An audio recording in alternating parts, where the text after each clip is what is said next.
Matagal ko ng pangarap na tumira ng mag-isa.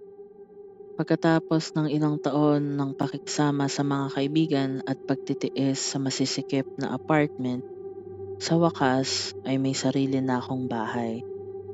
Isang simpleng bahay sa labas ng bayan. Hindi malaki, pero akin ito. Napaliligiran ng mga palayan at ilang puno. Para itong tahimik na taguan para sa akin. Eksakto sa hinahanap ko. Payapa, tahimik, at malayo sa lahat. Sa unang linggo, sobrang saya ko. Inayos ko ang mga gamit, nag-unpack ng mga kahon, at in-enjoy ang buong espasyo ng bahay. Sa gabi, nagbabasa ako ng libro o nagkakape habang ninanamnam ang katahimikan.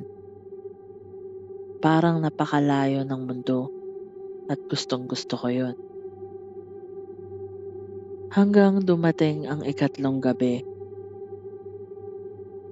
Habang isinasara ko ang kortina sa sala, may napansin akong kakaiba sa labas. Sa gilid ng palayan, malapit sa mga puno, may nakatayong anino. Mahirap makita dahil madilim, pero parang hugis tao. Pinikit ko ang mata ko at tumingin ulit, pero hindi ito gumalaw. Para lang itong estatwa na nakatayo roon. Siguro scarecrow lang, bulong ko sa sarili kahit hindi ko maalala kung may scarecrow nga ba doon. Pinagkibit balikat ko na lang ito at isinara ang kortina. Kinabukasan, nakita ko ito ulit. Mas malapit na ngayon. Mga nasa gitna na ng palayan. Napalunok ako habang nakatitig. Hindi pa rin ito gumagalaw. Walang galaw ng hangin sa katawan, walang kilos. Para lang itong static na hugis tao. Sinubukan kong huwag pansinin, pero habang tumatagal, parang lumalalim ang kaba ko. Pinipilit kong kumbinsihin ang sarili ko na baka guni-guni ko lang o anino lang yon ng puno. Pero alam ko sa kaibuturan ng isip ko na hindi ito totoo. Pagdating ng weekend, nasa harap na ito ng bahay. Hindi na ako tumitingin sa bintana pagdating ng gabi. Sa umaga, lumalabas ako para hanapin ang bakas o yapak nito. Pero wala akong nakikitang kahit na ano. Parang hindi man lang ito dumaan doon. Nagsimula akong matulog nang bukas ang ilaw at nakalak ang lahat ng pinto at bintana. Nagpakabit pa ako ng makakapal na kortina para hindi ko na makita ang labas. Pero kahit ganon, hindi mawala-wala sa pakiramdam ko na may nakatingin sa akin mula sa labas ng bahay. Isang gabi, nagising ako. Tahimik ang paligid, pero may kakaibang lamig sa hangin. Buwan lang ang ilaw sa kwarto. Hindi ko maintindihan dahil lagi naman akong natutulog na bukas ang lahat ng ilaw. Akala ko panaginip lang ang lahat hanggang sa nakita ko ito. Nakatayo ito sa paanan ng kama ko.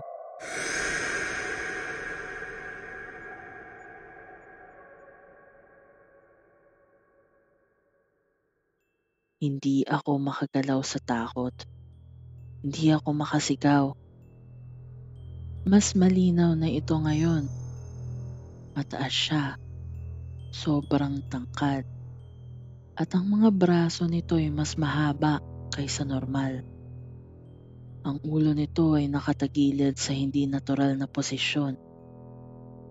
Hindi ko makita ang mukha nito, parang natatakpan ng anino kahit maliwanag ang buwan.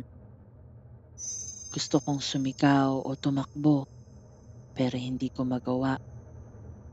Nakatitig lang ito sa akin, walang kilos gaya ng dati.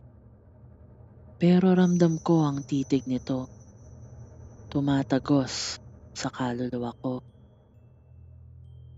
Dahan-dahan itong gumalaw, tumagilid pa ang ulo nito, parang mas lalo pang nabali. Lumapit pa ito sa akin at nang halos sobrang magkalapit na kami, ay may narinig akong tunog. Isang mababang ungol, parang nanggagaling sa kailaliman ng lalamunan nito. Hindi ko na maalala ang sumunod na nangyari. Pagmulat ko, umaga na. Wala na ito, pero alam kong totoo ang nangyari. Sinuri ko ang buong bahay, pero wala akong nakitang kahit anong bakas. Sarado pa rin ang mga bintana at nakalak ang mga pinto. Pero alam ko, babalik ito. Kinagabihan, naghintay ako. Nakaupo ako sa sala at bukas ang lahat ng ilaw. May hawak na kutsilyo. Tila napakabagal ng oras at nakakabingi ang katahimikan. Pagpatak ng hating gabi, halos mapaniwala ko ang sarili ko na baka guni-guni lang ang lahat. Pero narinig ko yon, isang mahina at marahang katok mula sa bintana sa likod ko.